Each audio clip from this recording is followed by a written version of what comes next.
बीड़ जिले में क्राइम रुकने का नाम नहीं ले रहा। यही बीड़ जिले में पिछले कई महीनों से सरपंच संतोष देशमुख हत्याकांड का जो मामला है वह चल रहा है और आए दिन नई नई घटनाओं का सामना इस जिले को करना पड़ता है। लॉ एंड ऑर्डर की स्थिति को देखते हुए महाराष्ट्र सरकार ने बीड़ जिले के अधीक्षक नवनीत कनवात को बीड़ जिले की कमान सौंप दी है ताकि लॉ एंड ऑर्डर बना रहे, लेकिन उसके बाद भी गुनाह थमने का नाम नहीं ले रहे। ऐसे ही एक घटना बीड़ के नेकनूर शहर की है, जहां शहर के लोग पिछले 6 दिनों से आमरण उपोषण पर बैठे हुए हैं वीर के कलेक्टर कार्यालय के सामने। जब हमने उनसे पूछना चाहा कि आखिर मामला क्या है तो पता चला नेकनूर शहर के ग्राम पंचायत सदस्य ने वहां का 10 फीट रास्ते का अतिक्रमण कर लिया है। स्थानिक लोगों का कहना है कि वह रास्ता हमारे रोजमर्रा का रास्ता था, जहाँ से हम पानी भरा करते थे और आया जाया करते थे। इसके पेपर उनके पास है, कागज पत्र सारे उन्हीं के नाम से हैं। फिर भी उस पर इस ग्राम पंचायत सदस्य ने कब्जा कर रखा है। इसकी सारी जानकारी प्रशासन को दे दी गई है, लेकिन प्रशासन किसी भी तरह से मदद करने को तैयार नहीं है। पुलिस से लेकर तहसीलदार तक सभी को इन्होंने पत्र व्यवहार किया। जब कोई रास्ता नहीं दिखा तो उन्होंने यह सभी परिवार के लोगों ने आमरण उपोषण करने का फैसला ले लिया। हमने बात की उन लोगों से और उनकी समस्याएं जानने की कोशिश की। देखिए क्या कहा उन लोगों ने और समाज सेवी शांताताई राठौर ने हमसे बातचीत में। खास रिपोर्ट जाफर उस्मान शेख के साथ। मैं जाफर उस्मान शेख, अखबार न्यूज से। आज हम आए हैं देश के सबसे चर्चित डिस्ट्रिक्ट महाराष्ट्र के बीड़ के अंदर। पिछले दिनों आप जानते हो संतोष देशमुख हत्याकांड के जब हुई थी, उसी के बाद ये जो है जिला बड़े चर्चे में आया था। उस वजह से यहाँ पे जो है एसपी यानी सुपरिटेंडेंट ऑफ पुलिस, यहाँ के पुलिस अधीक्षक को बदली कर नवनीत कावत को लाया गया था। इसकी वजह थी कि क्राइम बढ़ रहा था। लेकिन आज हम यहाँ पे कि लोग क्या हमारे पीछे बीड़ के अंदर कलेक्टर ऑफिस में कुछ लोग बैठे हुए हैं, एक परिवार के लोग हैं और उनके आजू बाजू के लगे अपने हक के लिए यहाँ बैठे हुए। और हम उनसे जानना चाहेंगे कि आखिर क्या मसला है, किस वजह से वो यहाँ बैठे हुए हैं, आखिर उनकी समस्या क्या है और वो क्यों पूरी नहीं हो रही। ये मालूम पड़ा हुआ है कि पिछले 6 दिनों से ये यहाँ पे आमरण उपोषण कर रहे हैं। तो आखिर क्यों प्रतिनिधि या सरकारी कोई प्रतिनिधि इनके पास आकर इनकी समस्या को नहीं जान रहा है, क्या बात है, हम उनसे जानना चाहेंगे। आखिर क्या मसला क्या है, ये बताएंगे कि आप यहाँ पे क्यों बैठे हो और कितने दिनों से। ये मसला है नंबर 1 के ऊपर के रास्ते का। क्या नाम है आपका? सैयद नुसरत अली उस्मान अली। अच्छा, ये कहाँ का, आखिर ये बीड़ जिला है, जिला बहुत बड़ा है, लेकिन ये आपको मसला किस शहर का है, कहाँ का है? ये बीड़ जिला के अंदर नेकनूर बोल के गांव है, वहाँ का मसला है। और सर्वे नंबर 329 और 308 ये दोनों के बीच में एक नंबर बांध रहता है, जहाँ पे 10 फीट का रास्ता रहता है। वो 10 फीट के रास्ते के ऊपर एक ग्राम पंचायत सदस्य सैयद साजिद अली सैयद उर्फ बाबू नाम है उसका। अच्छा, ग्राम पंचायत सदस्य है वो? हाँ, ग्राम पंचायत मेंबर है। और उसने है तो हमको पहले आश्वासन दिया था कि हाँ मैं छोड़ूंगा बोल के, लेकिन उसने छोड़ा नहीं और नंबर बांध के ऊपर बांधकाम कर दिया। उसके ऊपर हमने प्रशासन से राब्ता कायम किए और प्रशासन को हमने एक निवेदन दिए। प्रशासन ने कोई उसके ऊपर ये ध्यान नहीं दिया। आपने निवेदन एप्लीकेशन दिया है? हाँ, एप्लीकेशन ये है, उसके ऊपर कुछ उन्होंने ध्यान दिए नहीं। और बाद में मंडल अधिकारी बोल के मैडम आए, उन्होंने उसका सर्वे किए, पंचनामा किए, लाके तहसीलदार साहब को दिए। तहसीलदार साहब ने उस पर स्टे लाए, जाके उनको एक रुका बोल के, तो वो कुछ रुके नहीं। उन्होंने बोले मैं इसको मानता ही नहीं, मैं बराबर बांधकाम चालू रखूंगा, ऐसा बोल के वो मैडम ने बोले तुम एक तहसीलदार बोले तो बोले जज है, बोले वो तुम जज को फेंटा, अधिकारी की बात नहीं मानी गई, नहीं मानेंगे ऐसा बोले तो नहीं। बोले मेरे पास कुछ भी झूठ बात करके मेरे पास वो ऑर्डर है, ऐसा है वैसा बोल के उनको मैडम को लगाया।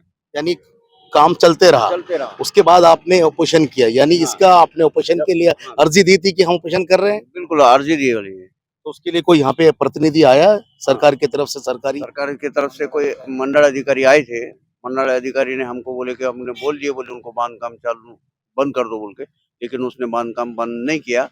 स्लैब होने तक भी वो अधिकारी ने उनकी तरफ कोई ये नहीं करे, रिस्पॉन्स नहीं लिए उस पर। हाँ, गुना दाखिल करते बोले कुछ नहीं करे।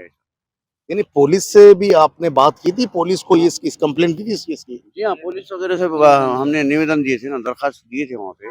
यही हम बताना चाहेंगे दर्शकों की बीड़ जिले के अंदर पहले से ही कई मामला बने पड़े हैं जो हल नहीं हो रहे हैं। एक शहर है बीड़ डिस्ट्रिक्ट, महाराष्ट्र का चर्चित, जो एक अमन और शांति के लिए जाना जाता है, लेकिन पिछले कई दिनों से क्राइम बढ़ रहा है। उसी वजह से महाराष्ट्र सरकार ने नवनीत कावत को, जो यहाँ के जिला अधीक्षक है, उनको यहाँ पे लाया था। उनके बाद संतोष देशमुख हत्याकांड के बाद ऐसे कई मामला सामने आए जो बीड़ जिले को बदनाम करने की कोशिश किया रहे, लेकिन उसके अंदर ये भी एक मामला बनता है कि ये रुका नहीं जा रहा है। पुलिस इस पे क्यों नहीं ध्यान दे रही है, प्रशासन इस पर क्यों नहीं ध्यान दे रहा है। एक कोई ग्राम पंचायत सदस्य है, वो अपनी मनमानी करता है, 10 फीट के रास्ता जो है बांध, उस पे अपना कब्जा कर कर स्लैब डाल देता है, और सारे जो मंडल अधिकारी है उन्होंने उनको रोकने की कोशिश की। तहसीलदार ने जो है उनको इस पे स्टे लाया, लेकिन वो फिर भी नहीं माने।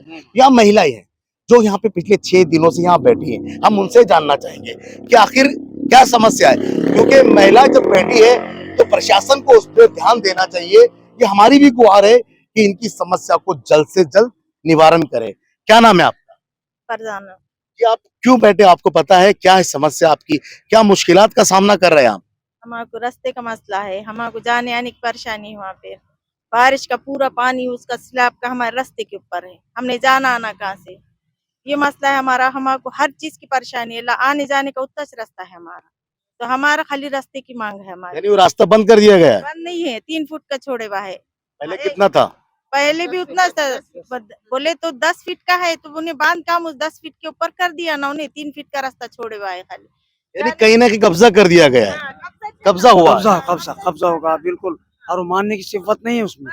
इतना है उसमें, खाली बोलने को गए तो ऐसा कुछ करता खाली। हाँ, यानी कहीं गुंडागर्दी, यानी यही हमारा कहना है कि भीड़ जैसे डिस्ट्रिक्ट के अंदर एक अमन और शांति का एक प्रश्न हुआ करता था, जहां पर बहुत अच्छे हालात थे, उसको बदल दिया गया। आज गुंडागर्दी, दादागिरी बढ़ती जा रही है। कलेक्टर साहब के बाहर ये बैठे हुए हैं, लेकिन निवारण नहीं हो रहा है। आपल्या संगती शांतता राठोड आहे, ती परलेतून इथं आलेले म्हणजे बीडला, कलेक्टर ऑफिस समोर ती सामाजिक कार्यकर्ता आहे। ती यांना बघितलं म्हणजे हा महिला आहे, हे आपल्या रास्त्यासाठी उपोषणासाठी बसलेले, तर त्यांना विचारू काय झालं नेमकं, तुम्ही इथे आले म्हणजे कोणासाठी आले आणि काय प्रकरण आहे? मी काल माझी सुनावणी होती त्या संदर्भात आले होते बीडला, आणि कलेक्टर ऑफिस समोर कशाचं उपोषण आहे म्हणून विचारपूस केली असता त्या रस्त्यासाठी बसल्यात, आणि एक मुस्लिम बांधवच्या सर्व महिला आपल्या म्हणजे सिनियर महिला आहात त्या रस्त्यावर बसल्यात, वरून पाऊस विजा असल्या ह्याच्या परिस्थितीमध्ये त्या बसल्यात रस्त्यावर, तरी प्रशासनाचा एवढं दुर्लक्ष आहे की त्यांना कशाशीच जाण नाहीये। एक महिला भगिनी रस्त्यावर बसतात, त्यांना लाज वाटली पाहिजे प्रशासनाला। माझ्या माता भगिनी रस्त्यावर त्या रस्त्यासाठी बसतायत आणि आपण घरात मस्त मजेशीर बसतो मध्ये ऑफिस मध्ये, ह्यांना काहीच वाटत नाही। ह्यांच्या बायका पुरा रस्त्यावर बसू देन का हे लोक? ह्यांना तिथे तहसीलदार साहेबांच्या ऑफिसला ह्यांनी खेटे मारून मारून परेशान झाले, तिथं न्याय मिळाला नाही ह्यांना। ह्यांना ऑलरेडी ह्यांना हक्काचा रस्ता 10 फुटाचा आहे, ह्यांना हक्काचा रस्ता मिळत नाही, मग दुसऱ्याचा रस्ता ह्यांना काय करायचे? त्यांच्यावर दादागिरी, गुंडगिरी, ते खूप त्रास सहन करून इथपर्यंत आल्या त्या। काय झालं बीड जिल्ह्यामध्ये, बीड इतकं जिल्ह्यामध्ये- काय झालं नेमकं? जिल्ह्यामध्ये एकही माणूस सुरक्षित नाही, अजून बी खुटनमध्ये मरतोय माणूस। कळीमध्ये बी अशीच परिस्थिती आहे की शेतकऱ्यांना रस्ता नाहीये, रोज उठायचं तहसीलदार साहेबांच्या दारात जायचं, एक निवेदन त्यांचं मिळतो, एक पत्र, आणि घरी बसायचं 15 दिवस, ते 15 दिवस निघून गेल्यावर अजून 15 दिवस घालवायचे। ही परिस्थिती आहे बघा सध्याची। फक्त जायचं नाही, यायचं निवेदन द्यायचं नाही, यायचं. आणि काय विचारपूस त्याचा नाही। पर्याय काही निघणार नाही, न्याय मिळणार नाही लवकर, शेवट शेतकऱ्यांना आत्महत्याशिवाय पर्याय नाही। बघा, ये देखिए, ये बहुत इम्पोर्टेंट बात कही इन्होंने कि पूरे बीड जिले के अंदर एक ही आदमी सुखी से नहीं, क्योंकि कई दिनों से क्राइम बढ़ रहा है। लोगों का लक्ष्य जो है सरकार का हो या प्रशासन का लक्ष्य लोगों की जनता पर नहीं है। महिलाएं रोड पर बैठी हैं अपने रोड के रास्ते के लिए, यानी हम ये कह सकते हैं कि महिलाएं जो है रास्ते पर बैठी है अपने हक के रास्ते के लिए, लेकिन उनको भी अभी तक न्याय नहीं मिला।